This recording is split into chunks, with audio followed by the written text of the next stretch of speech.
Ho! Welcome to another episode from the Watch Advocate. Today is going to be an absolutely fantastic time.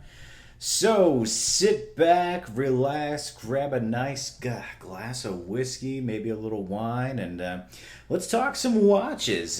Today's episode, I think, is going to be honestly a little easygoing. I think I want to talk about microbrands. And more specifically, should you get into microbrands? Are they really great? Are they worth it for the money? Should you look elsewhere for your money? I think I'm just going to tackle a little bit of everything, kind of talk about my experience with microbrands, what I know about them, what I enjoy about them, and what I kind of feel like you don't get when you get them. So usually I break into the news, but I guess I'll say, hey, if you really do enjoy watch content, yeah, feel free to please subscribe. That helps me out a ton, and we do have some affiliate. We have the website linked pretty much everywhere below. Does have affiliate links on there. I'm supposed to say that to keep everything kosher. So feel free if you buy anything after clicking one of those. It does help out the channel. Much appreciated. So now all the fun stuff is out of the way, and yes, please do subscribe. It is definitely something that does help out quite a bit. But okay, after all the fun, I don't know. What would you call that? I'm not going to say just like shelling out for myself, but yeah, maybe a little bit. Let's jump into microbrands. Today I have a fun one on my wrist. It's going to be an ocean crawler. This is actually the microbrand that kind of got me into watches, and it's really I love EDC videos and checking out YouTube and seeing what stuff people carry with them every day and all the cool new gizmos and gadgets and ways to waste money out there.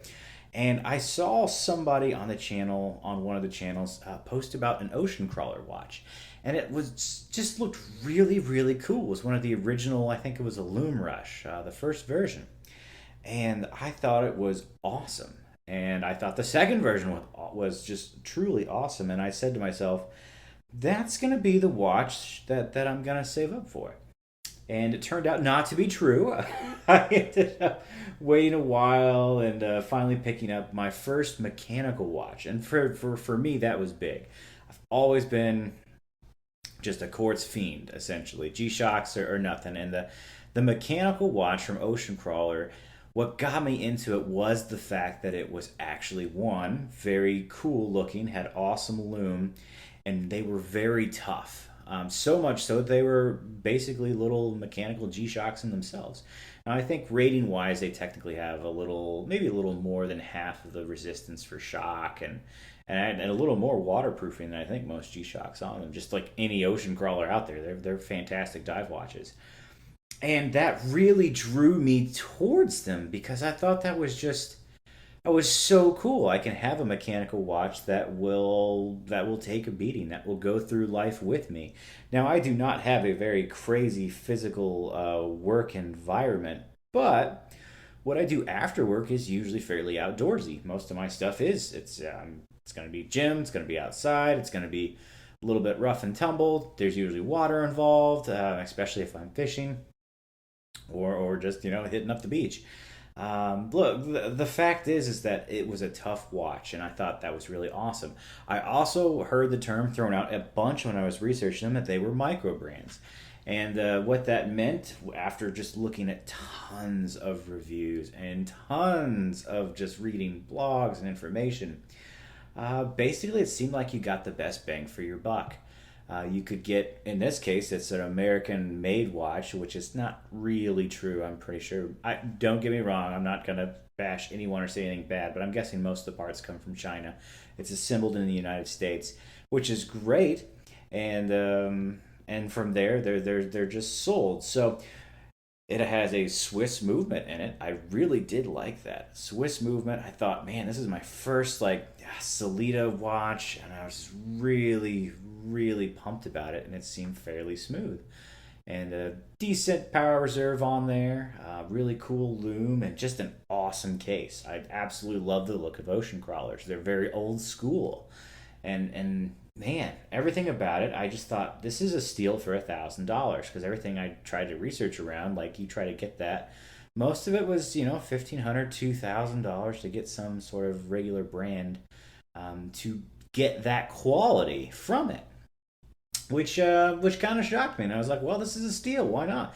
So I ended up hopping on eBay and getting one for less than half price. That was just slightly used, and it's one of my favorite watches. It's my everyday watch. I have taken that watch on vacations. It's gone with me lots of crazy places. It's one of the limited edition, oh gosh, champion divers from Ocean Crawler. That was the first true mechanical watch that I picked up. Unless I'm really missing something in my memory, and I loved it. I loved it, and I kept it, and I ended up getting another one. I got the Loom Rush version 2 because I couldn't find the original one anywhere. Anybody knows where one is, hit me up. I think that'd be really cool to have because that was what really sold me on watches. And this wasn't a quick just transaction. This was a long time in the making. I spent weeks looking at different watches, and surprisingly, I actually in between found Christopher Ward as a micro brand, and there was the C60 Trident Ombre Bronze, and wow, what a cool looking watch! I almost bought that watch. I thought that was the one I'm gonna save up and get. But in reality, that was a limited edition. I thought, man, it's not going to last forever. Unfortunately, I didn't know jack about limited editions, and for the fact that most of them, some companies, what's limited is really a really high quality, a high quantity, sorry, of watches. They make a ton of them. And Ocean Crawler makes basically the same watch. They call it limited in some sort of color version, and they just change some small thing about it, and they make another run. So they sort of are limited, but in reality, they're not so much. You can pretty much find the same watch basically. Just it's going to look, I mean, maybe a hair bit different. Something maybe a little different on them on their limited editions. So that's one thing to like and not to like all at the same time. But I found the Christopher Ward, and that one stuck with me, and I'll have to talk about that someday. That's one that yes, I ended up getting a long time after, several months after, because it wasn't so limited. It was still hanging around.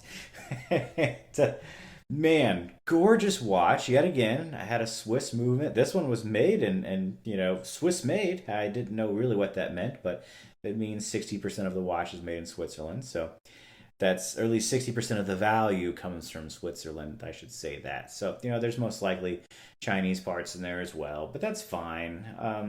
Big surprise. What isn't these days?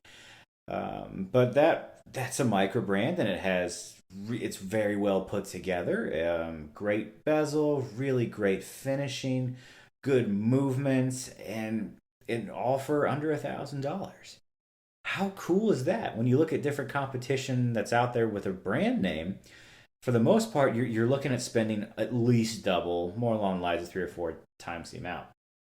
I look at my Christopher Ward and I think if this was made by Omega, this is a $4,000 to $5,000 watch, and the quality is nearly the same. Nearly, I will say, Omega's movements now are pretty dominant in comparison. They're chronometers, they're Metos certified. They are pretty fantastic. And I will say the movement is going to be better in pretty much anything that Amiga makes versus like a Christopher Ward at this point in time. Just because, Christopher Ward's using Solitas or ETAs just like most. I don't even know if I'll call them a micro brand. They're probably beyond micro brand now. They're a little big, but they used to be one. And or maybe they're an independent, I guess I should say. Comparing, but still, for what you're getting for the money, they're incredible. They are great value for money. For most micro brands out there, are the vast majority of them very much Chinese or not Filipino or Korean or along those lines are made in the Philippines? Yes, but half of them are basically Seikos for a quarter of the price, or they're kind of like they sort of seem like almost Amiga quality for a quarter or an eighth of the price. It's there's just so many brands out there, and they're so good, and they're very innovative. I mean, goodness gracious, are some of them really innovative, and they're giving you materials that a brand name will not give you for that price. They just are. They're just not taking all the brand cost that comes with it. They're giving you really good value for money. So I feel like I'm really pumping it up. Like I'm pumping up micro brands. But the truth is that the more that you research, the more you've been around, almost all of them are very, very similar. You're gonna have the kind of Swiss knockoffs, and you're gonna have the sort of like Seiko knockoffs. It's just really what it is. They're not fraudulent. They're not frauds in any way. They're at best homages, and they're not bad. But in reality, that's kind of what the innards of them are. They're all very, very similar, and they start to really run together as being incredibly similar. And that's where I'm at right now. Like, do I like microbrands? Yes. Do I think they offer some unique, really high value offerings? Sometimes yes. Sometimes most definitely yes. And I think people should look into them, especially if you're either just kind of getting into watches or if one just suits your fancy. It does not matter where you are. If you really, really like something, go for it. Don't let the brand, scare you away. Will they be around in 10 years? Odds are maybe not. Especially with I'm not giving financial or legal advice. It seems like we're in a recession right now, going into a pretty big depression. But that's just a guess. I'm just a regular guy speculating here. And a lot of them might not be around, but that's fine if it's based off like a Swiss movement or a NH35, a ETA, or a Solita. Like most likely, your average jeweler can work on it and can fix any issues because those parts are readily available everywhere. That is nice. They are not in-house movements. They're not something you just have to send back to the manufacturer where they can only fix it for the vast majority. But then again, if one of these breaks, if it's a $300 watch, I mean, the service on it's going to be probably more than the watch is even worth. So keep that in mind if you're going after them. Once they're kind of done, they're most likely done unless they have a ton of sentimental value for you. I really don't see myself truly fixing many of my ocean crawlers or my Christopher Ward. Maybe I probably will. They do have a lot of sentimental value now, but if it didn't, it wouldn't hang around. And to be completely honest, if I didn't love it, no watch hangs around in my collection. It is what it is. And I used to have, I would say, mostly micro brands. And I don't think there's anything wrong with that. They were really, really cool watches. They offered me a ton of value, but at some point, I think you do just want some name brand. You want some brand recognition behind the money you're going to be putting out there. And so many people that I read and watched will say that if you buy a bunch of micro brand or just watches, you're going to end up spending more money than you could to buy a really, maybe one of your grail watches or one of a really high end brand that you really enjoy. Put your brand name on there. Do you want a Rolex? Do you want an Omega? Do you want a Patek Philippe? I mean, if you bought 20 micro brands, guess what? You've got maybe 20 grand sitting around that you could have spent on something really awesome. Now, granted, that's excessive. Most people buy three, four. Although I've seen some people that just jumped on the bandwagon. They've got like a whole watch box of 12 micro brands that they spend $1,000 a pop on, basically. And you're like, did you really want 12, or did you really want did you want your Rolex? I'm not saying Rolex is the end all be all. It is not by any means. Great tool watch, just in general. I mean, tool watch brand, very cool. Are they really worth the money? No, no. I mean, goodness, they should be priced around where Tudor is now. But that's the world we live in. Although the market is changing, and we'll see where it goes in the next few years. Goodness, it's going to be an exciting ride. But I guess that's the downfall. That really is. It's where I'm at right now, kind of in my watch journey. Is micro brands are cool. I'm not really going to plan on picking one up unless I absolutely think that watch is amazing. If it is, sweet, and I don't care about the price. If it's $300, it's $1,500, and it's really awesome for what it is, value is probably going to be there. It's just, do you really love it? Because and that's where I'm at. If I don't really love something, I'm not going to spend my hard-earned money on it, and I don't think you should either. And that's more along the lines of just your own personal preference, but just don't get caught up in buying just micro brands to buy micro brands because you think they have value. Because at some point you'll think, maybe I do want that in-house movement that has a 80-hour power reserve and is Metas certified or something along those lines that just really is something special and that people know what it is instantly. And I'm not really keeping any specific brands in mind here, but just pick any one of the big ones. If it's going to be a Breitling, great.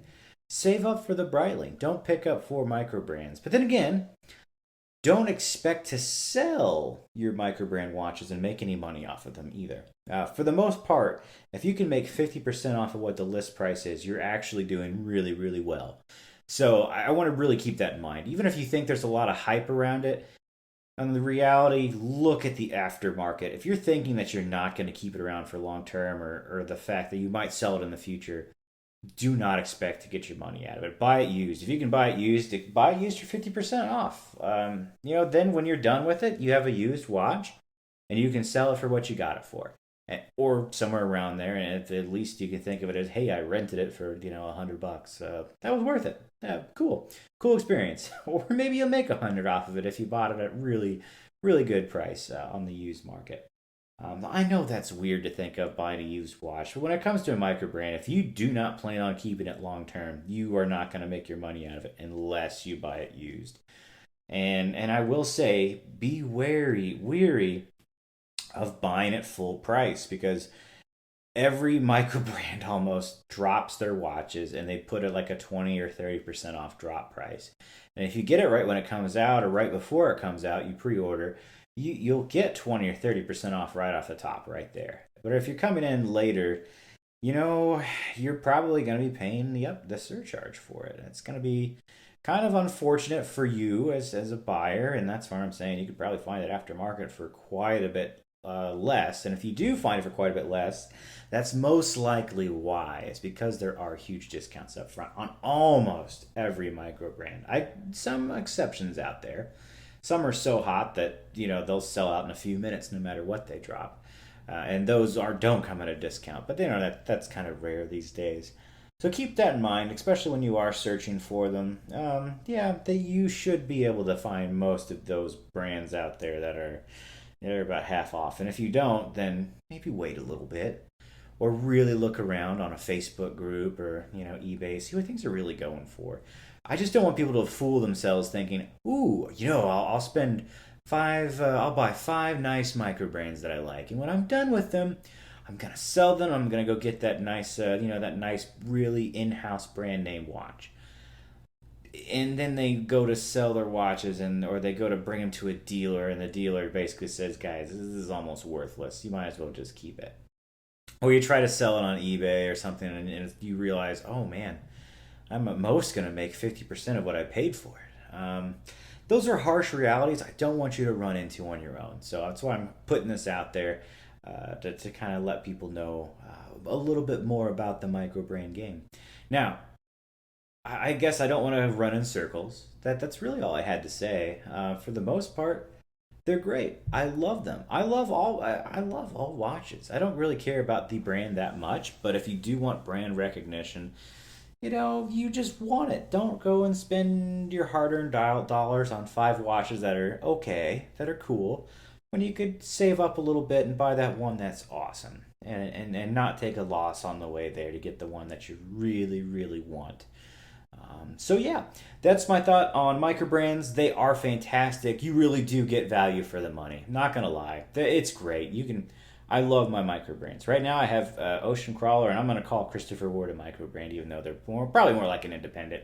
I think they do great value for money. Are they the same top quality fit and finish as, let's say, like, though a top brand that's twice as much? Maybe not quite, but man, they are darn close, and you're paying less than half of the money. So that's my take. If you find a really great one, go for it. If you really love it, pick it up. You will not be disappointed. Just don't expect the resale value to be there, unless for some reason the brand takes off. But as long as I've been alive, I haven't actually seen that happen. So take that with a grain of salt. Maybe I've missed something. I'm sure there's one where they've appreciated like crazy, but I don't really know what that is. So, anyway, thanks for hanging around. This has been a fun chat. I've really enjoyed it. Catch me on the next one. Like, subscribe, check out the website, and I'll see you next week.